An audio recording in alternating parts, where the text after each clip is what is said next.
Então, o que o Atlético está tentando fazer é remeter a um passado para falar, ó, aconteceu lá em 80, 81, um bando de coisa absurda, que todo mundo viu, que todo mundo acha esquisito, e a gente não quer que repita. Jogando já na mídia a discussão do jogo da década de 80, que vai ficar na mídia. Eu acho que tem todo o contexto de ser discutido, porque afinal de contas é uma final, uma decisão entre Flamengo e Atlético, remetendo àquela, uma vingança daquela para os atleticanos e tal. Então, obviamente que isso vai ser de mídia a semana inteira. Então, o Atlético está usando isso para já começar uma pressão em cima da CBF, em cima de qualquer tipo de entidade. Se fosse Libertadores, seria em cima da Conmebol e tal. E aqui na América do Sul funciona assim, cara, não adianta, você tem que fazer esse tipo de coisa. E aí, pessoal, seja todos bem-vindos ao canal Fla News, pessoal. Canal esse voltado para as principais notícias do Mengão, né? Pois é, pessoal, o clima já começou, né? A final da Copa do Brasil já começou nos bastidores, né? Como sempre, os dirigentes, né? Pressionando a CBF, os árbitros, né? Deixando bem claro que aqui no futebol brasileiro é assim, né? Quem chora mais alto, né? Que eu acho isso aí até um chororô, né? Quem chora mais alto geralmente é menos prejudicado, né? Felizmente no futebol brasileiro, quando vai começar uma final dessa daí, no lugar de você estar discutindo o seu adversário, né? O seu time, não. Você prefere ir nas redes sociais, na CBF, dizer que foi prejudicado em 1930, 1915, né? E os árbitros já levam isso aí para dentro de campo, né? É uma verdade, queira ou não queira, né? Quando se começa a falar muito, geralmente os árbitros entram pressionados. Aqui no futebol brasileiro não é diferente, né? Não vou dizer aqui que é Atlético Mineiro, é Vasco, é Botafogo, é só Flamengo, não. Claro, todos têm esse chororô, pessoal. Todos. Mas eu sou bem realista, né? Flamengo acho que é o único, é um dos únicos que reclama menos, né? Porque você vê aí o Flamengo sendo desfavorecido em tudo, né? Como o Felipe Luiz disse, né? Na dúvida, contra o Flamengo, né? Sei que tem muito torcedor que não gosta, mas a verdade é essa, né? Por que será, né? Porque a repercussão, as torcidas são todas contra o Flamengo, né? Eu não vejo ninguém dizendo aí que no último jogo, Flamengo e Atlético Mineiro, no campo do Atlético Mineirão do Flamengo, deu uma goleada pelo Campeonato Brasileiro. O Flamengo teve 2 pênaltis não marcados, teve um gol do Atlético Mineiro que foi irregular, que foi falta em cima do jogador do Flamengo. Não, ninguém fala, né? Mas se fosse a favor do Flamengo, estavam todos jogando no ventilador, né? Mas vamos trazer um corte aí com concorda aí com o que Rica Perrone fala, né? Já quero deixar aqui créditos ao vídeo, né? O canal do Rica Perrone, vale a pena vocês lá acompanhar, sempre trazendo as melhores notícias de futebol. Vamos ver o que é que ele fala sobre essa ideia de reclamar antes do jogo, começar nos bastidores. Eu não concordo, né? Vamos ver o que é que ele está falando no final do vídeo, deixa a minha opinião. Vamos lá, nação. Minha diretoria, o Atlético Mineiro começa a falar de arbitragem, já apareceu o presidente remetendo às épocas de 1980, falando do Flamengo, que quer que a arbitragem seja honesta, limpa, etc, etc, etc, etc. Rica, você gosta disso? Não. Você entende o que ele está fazendo? Entendo. Talvez possa parecer para algumas pessoas assim, mas é um choro prévio e tal, não sei o quê. Só que, infelizmente, cara, no Brasil você tem que fazer esse tipo de coisa e na América do Sul você tem que fazer o dobro, porque a América do Sul é ainda pior do que o Brasil nesse tipo de coisa. Eu vou voltar em 2017. Em 2017, eu estava na Arena do Grêmio, na final contra o Lanús. O Lanús era um queridinho de um projeto aí grandioso que tinha na Argentina, com os times de bairro, etc, etc.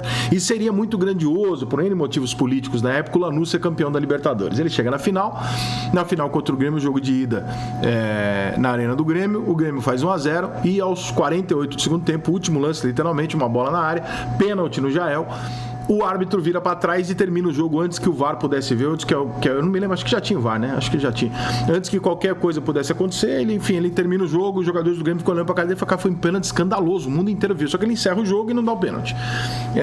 E obviamente ali se gerou uma situação desconfortável, porque obviamente o Grêmio entendeu que se ele ganhasse o jogo por 2-0 do Lanús, ele seria campeão sem ter que se preocupar tanto com o jogo de volta, porque você não sabe o que espera, né? Um time que a gente não tá acostumado a jogar, um time pequeno e tal, você não sabe muito bem o que se espera num jogo desse. Em tese, o Grêmio é favorito, vai lá, vai tocar a bola e vai ganhar o jogo, foi o que aconteceu, mas né, fica aquela pulga atrás da orelha. Quando termina o jogo, o presidente do Grêmio, muito competente, o Romildo, faz o seguinte, ele sabe como é que a banda toca, ele mete uma puta de uma pressão na Conmebol, fala do erro, deixa o erro muito forte na mídia, e faz uma comitiva para ir a Conmebol, ir a Lanús antes, ou para Paraguai na Conmebol, não sei, mas eu sei que ele foi lá, mandou gente lá e tal, e ficou em cima dos caras até o dia do segundo jogo, falando pra Conmebol, ó, eu tô aqui, eu vim aqui, eu tô fazendo pressão, eu tô olhando, eu tô dando entrevista lá no Brasil falando dessa porra todo dia, eu tô olhando, eu quero ver tudo até o dia da final, como é que vai ser essa porra aqui?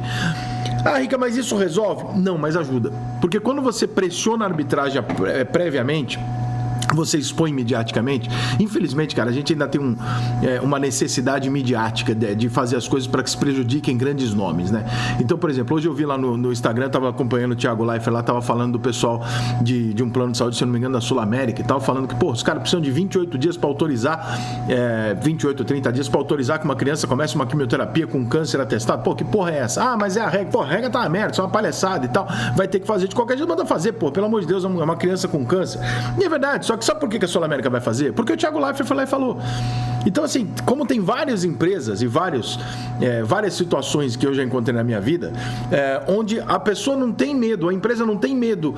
Não é que ela não quer lesar, ela não quer lesar você porque você tem espaço midiático. Então, se você falar, fudeu. É uma imagem negativa que custaria muito mais caro do que se ela pagasse um patrocínio para você um ano. Uma crítica registrada de alguém que tem poder midiático. Um clube de futebol tem um grande poder midiático. E fazer uso disso tem o seu valor.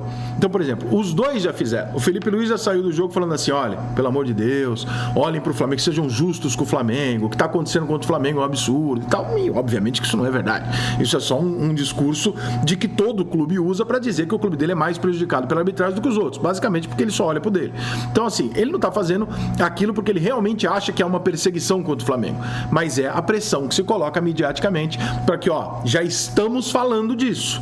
Não deixe o seu juiz errar. O árbitro do jogo tá ouvindo isso a semana inteira. O time que fizer mais barulho, ele vai mais pressionado. Que se eu errar aqui é um escândalo. Se os dois fizerem um barulho igual, ele vai meio nervoso, mas ele vai pro jogo. Então, o que o Atlético tá tentando fazer é remeter a um passado para falar, ó, aconteceu lá em 80, 81, um bando de coisa absurda, que todo mundo viu, que todo mundo acha esquisito, e a gente não quer que repita. Jogando já na mídia a discussão do jogo da década de 80, que vai ficar na mídia. Eu acho que tem todo o contexto de ser discutido, porque afinal de contas é uma final, uma decisão entre Flamengo e Atlético, remetendo àquela, uma vingança daquela para os atleticanos e tal. Então, obviamente que isso vai ser de mídia a semana inteira. Então, o Atlético está usando isso para já começar uma pressão em cima da CBF, em cima de qualquer tipo de entidade. Se fosse Libertadores, seria em cima da Conmebol e tal. E aqui na América do Sul funciona assim, cara, não adianta. Você tem que fazer esse tipo de coisa. Acho agradável? Não gostaria que o cenário fosse esse. Eu não acho que seria legal. Acho que bacana seria se os dois times nem estivessem falando disso e tendo convicção de que o árbitro do jogo vai apitar o melhor que ele pode, etc. Mas a verdade é que esse árbitro do jogo, seja ele quem for, provavelmente ele é caixa do Itaú de segunda a sexta-feira. Quando a gente fala em profissionalizar a arbitragem, muita gente, eu vi pelos comentários aqui do que eu falei do negócio do Juventude hoje, que as pessoas acham que é o seguinte, mas quando você fala, por exemplo, o Testor fala que quer trazer o VAR europeu, não sei o que, dizer lá pra cá, isso é profissionalizar a arbitragem. Não, isso é da tecnologia de arbitragem. Profissionalizar a arbitragem é transformar nos árbitros profissionais de arbitragem. Por que a gente tá... Eu sei que pra muita gente isso é assustador, mas é verdade. O árbitro de futebol, ele faz um bico quando ele vai apitar um jogo. Durante a semana, ele é caixa do Itaú, personal trainer. Ele tem um outro emprego. Hoje nem tantos, porque devido à quantidade de jogos, muitos dele bem gabaritados conseguem só apitar, só que o treinamento dele é por ele. Não tem treinamento técnico. Ele passa a semana inteira fazendo o que ele acha que ele tem que fazer. Chega domingo, ele vai apitar o jogo. Então você bota lá no jogo R$1 bilhão dos dois lados em jogo, e quem apita é o caixa do Casa e Vídeo. É o cara que faz, sei lá, né? O cara que tem uma outra profissão qualquer que não tá ligado a isso. Mas caraca, esse cara tem que pensar no trabalho dele, nos problemas dele, na família dele e tal. E aí chega domingo, ele tem um bico pra fazer pra apitar o jogo, porque durante a semana, em vez dele ficar treinando, né, as coisas de arbitragem, estudando, etc., fazendo uma série de exercícios, ele só faz se for da cabeça dele. Não tem nenhuma exigência sobre isso. Não tem nada ali. O treinador, o árbitro de futebol deveria, no mínimo, ser um contratado pela CBF, estar num centro de treinamento ou pelas suas federações, treinando de segunda a sexta. Alimentação, condicionamento físico, caralho, os caras do VAR deviam estar lá fazendo uma série de testes, os caras que vai operar o VAR deviam a semana inteira estar treinando isso. Isso isso é profissionalização. Isso não existe. Os árbitros no Brasil não são profissionais. Eles são amadores e fazem um bico no final de semana. Por mais que isso para algumas pessoas possa parecer, não, Ricardo, não é possível. Não, é isso sim.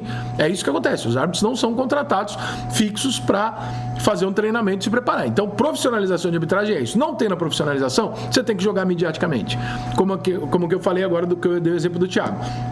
Quando você não tem o bom senso de se fazer o melhor, você tem que jogar mediaticamente, porque aí sim a empresa tem medo. Ela fala, puta que eu parecia, esse cara falar um monte de coisa minha, seja verdade ou seja mentira, irmão, depois que você jogou na mídia, você sabe que as coisas são assim. Então você tem muito pavor de imprensa e de pessoas influentes que possam falar mal de você, porque mesmo que for mentira, vai ficar pro resto da vida. Tá aí o caso que eu sempre cito do Mário Gomes, Cenourinha, lá ficou 50 anos ouvindo do Brasil inteiro uma história de Cenourinha, que era mentira, e ele ficou 50 anos ouvindo isso porque ele comeu a mulher errada, só basicamente por causa disso, né? Então, cuidado com os rótulos, as coisas que a gente ouve e tal, mas a gente sabe que isso tem um impacto comercial grande nas empresas e também na imagem de certas entidades. Acho que a CBF está muito preocupada com isso? Deveria. Nessa altura do campeonato, do jeito que vai a arbitragem no Brasil, sinceramente acho que nem tanto. Mas eu compreendo o que o Atlético está tentando fazer. Ele está tentando pressionar a CBF para que não haja nenhum tipo de erro. Como a gente já viu outros casos, e o Flamengo fazendo a mesma coisa da coletiva lá pós-jogo, já o Felipe Luiz, o Marcos Braz também, já preparando o terreno também para falar, ó, eu estou sendo prejudicado, pelo amor de Deus. É o jogo que infelizmente tem que ser jogado por incapacidade dentro de um país que é corrupto e que gera desconfiança nas pessoas de absolutamente tudo. É uma pena, mas é assim que começa a final da Copa do Brasil. É, nação flamenguista, né? A mídia rica pergunta mais do que certo, né? Geralmente quando tem jogo decisivo, dirigente de lado A e dirigente de lado B começa a jogar já começa a pressionar os árbitros, né? A verdade é essa, né? Não adianta que a gente querer passar pano para um clube ou não. Isso aí é histórico, né? Mais algumas coisas que eu gosto de ressaltar. O Flamengo já foi favorecido? Já. O Flamengo já foi favorecido. Qual foi o clube no Brasil que não já foi favorecido? Mas o Flamengo foi prejudicado mais do que foi favorecido, né? E a mídia geralmente tem o rótulo ao contrário, né? Geralmente eles dizem que o Flamengo é mais favorecido do que prejudicado. Eu não vi os corintianos, antes do jogo, Corinthians e Flamengo, que era que Neto falava.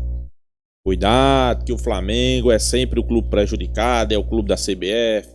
E assim vem nessa cantiga, do mesmo jeito os corintianos batendo nessa tecla. Chega no jogo, o que é que acontece? Flamengo prejudicado.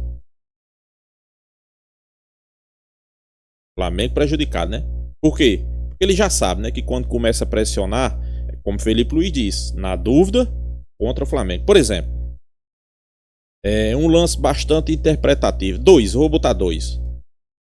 Do jogo do Corinthians, né? Aquele lance onde a Arrascaeta dribla Gustavo Henrique, já ali no bico da grande área. E o juiz só dá cartão amarelo, né? Ali é interpretativo. Ele achou que era de amarelo? Ok. Mas poderia ser de vermelho, né? Questão de interpretação. Se ele desse o vermelho, tá certo. Mas o que? Na dúvida faz o quê? Só amarelo. Para não dar motivo aqui para dizer que eu favoreci. O pênalti. Eu vi muita a mídia aí falando que o jogador tava com o braço na posição natural. Posição natural aqui, ó. Isso aqui é posição natural? Não, pessoal. Ali não é nem questão de lance interpretativo. Ali é pênalti, claro, né? Questão de lance interpretativo, bola na mão, é quando o cara tá com a... Pronto, no jogo do Atlético Mineiro e Vasco. Que teve um pênalti a favor do Vasco, né? A bola bate na mão do jogador do Atlético Mineiro, né? O braço embaixo, mas ali é lance interpretativo. Aí sim. Mas mesmo assim o juiz foi lá e deu, né? Jogador com o braço na posição natural, só que tava um pouquinho aberto, né? Mas o juiz deu pênalti, né? Aí o cara tá com o braço em cima, aberto, a bola bate claramente na mão e o juiz não dá pênalti, né? Por quê? Chororô da semana inteira, né? Eles já entram pressionados, é como o Rica Perrone aí falou. E como também Felipe Luiz falou, né? Na dúvida, vamos dar contra o Flamengo, na dúvida, né? É sempre assim, né? Por exemplo, Flamengo e Atlético Mineiro pelo Campeonato Brasileiro. Vocês sabem quando foi o jogo? Acho que foi bem 5-1 ou foi 4-1 pro Flamengo, né? Poderia aquele jogo ter sido um 7 ou 8. Teve 2 pênaltis para o Flamengo. Claro, o juiz não deu. Teve lance onde o jogador do Atlético Mineiro fez gol e foi falta em cima do jogador do Flamengo. O juiz não deu. Mas o que é que eles preferem falar? Pressionar o juiz para quando chegar o dia do jogo Flamengo e Atlético Mineiro, na dúvida, a não ser que seja um lance muito claro, né, como aquele de Bruno Henrique, né? Talvez aquele lance fosse a favor do Flamengo, ele teria dado só amarelo, né? Queira ou não queira, pessoal, o Flamengo é prejudicado. Claro, o Flamengo vai ter um jogo ou outro que vai ser favorecido, vai, porque os árbitros são péssimos, né? São como o Rica Perrone disse aí, né? Eles, aí é um extra que eles estão fazendo, eles não são profissional, né? Inclusive, eu acho que também jogadores, CBF, torcedores, não podem cobrar muito dos árbitros, né? Eles são, na verdade, eles não são profissional, né? Só poderia cobrar se eles tivessem uma profissão fixa, né? Os profissionais. Mas enquanto isso, imagine no Brasil, que a gente sabe como é, né? Geralmente agora 300 mil casas de aposta, né, no futebol brasileiro. Se não profissionalizar os árbitros, vai ser complicado, viu, pessoal? Vai ser complicado, né? A gente espera que esse jogo aí, Flamengo e Atlético Mineiro, né, vença o melhor, vença dentro de campo, não seja preciso questão de árbitro, né, interferir ou não no resultado, que vença o melhor, né? É isso que a gente espera. Eu sei que tem muito torcedor, tanto do Flamengo como do Atlético Mineiro, né, que se for para ser campeão, que seja com a ajuda dos árbitros, não, né? Eu não vejo assim, né? Eu vejo que vença quem seja o melhor, né? Que não prejudique, mas também que não favoreça, né? Isso que é o certo, né? O Flamengo tem um time e pode ir muito bem, já foi no campo do Atlético Mineiro, goleou, pode ir lá fazer. Os atleticanos estão empolgados depois dessa vitória aí do Atlético Mineiro sobre o River Plate. Mas eu digo a você que tenha calma, pessoal. Tenha calma com o River. O River hoje é um péssimo time, né? Chegou na semifinal da Libertadores, que não tinha pegado um time. Você tem noção, o ataque do River é Borger. Jogava do Palmeiras, o Palmeiras não quis, mandou embora, né? É um péssimo jogador, né? Mas bola pra frente, né? Então é isso, pessoal. Se inscreva aí no canal Fla News, deixa seu like, compartilhe o vídeo e até a próxima, pessoal.